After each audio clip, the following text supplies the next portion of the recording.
Hi అండి, అందరికీ ఎలా ఉన్నారు? బాగున్నారని కోరుకుంటున్నాను. ఈరోజు మనం కాకరకాయ ఫ్రై ఎలా చేసుకోవాలో చూసేద్దామా.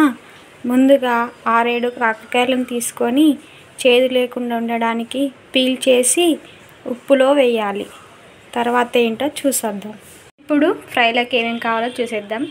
6-7 మిరపకాయలు, 2 చిన్న సైజు ఆనియన్స్, కరివేపాకు, కొత్తిమీర. ఫస్ట్ ఒక కడాయిని తీసుకొని అందులో కొంచెం ఆయిల్ ఎక్కువనే తీసుకోవాలండి, ఫ్రై కాబట్టి. ఆయిల్ తీసుకున్నాక ఇందులో ఆవాలు, జీలకర్ర వేసుకోవాలి. వేడెక్కాక జీలకర్ర ఆవాలు వేసుకున్నాక మనం కట్ చేసుకున్న మిర్చి, ఆనియన్స్ వేసుకోవాలి. కరివేపాకు వేసుకోవాలి. ఇది బాగా వేగాలి. వేగిన తర్వాత ఇందులోనే కొంచెం కొత్తిమీర వేసుకోవాలండి, బాగుంటుంది టేస్ట్. ఆనియన్స్, మిర్చి వేగాక ఇందులో అల్లం వెల్లుల్లి పేస్ట్ మరియు పసుపు వేసుకోవాలండి.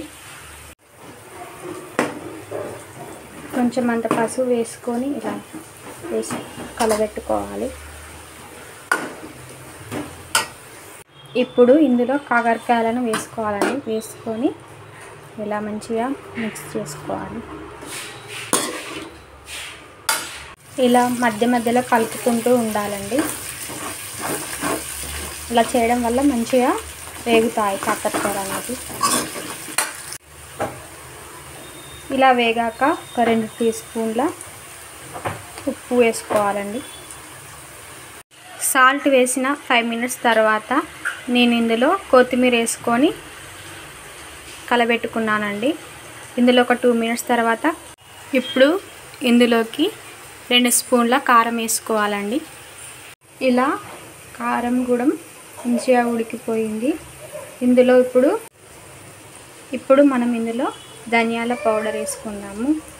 ఇలా ఒక 2 మినిట్స్ తర్వాత ఇలా కలబెట్టుకుంటే గుమగుమలాడే కాకరకాయ ఫ్రై రెడీ అయిపోతుందండి.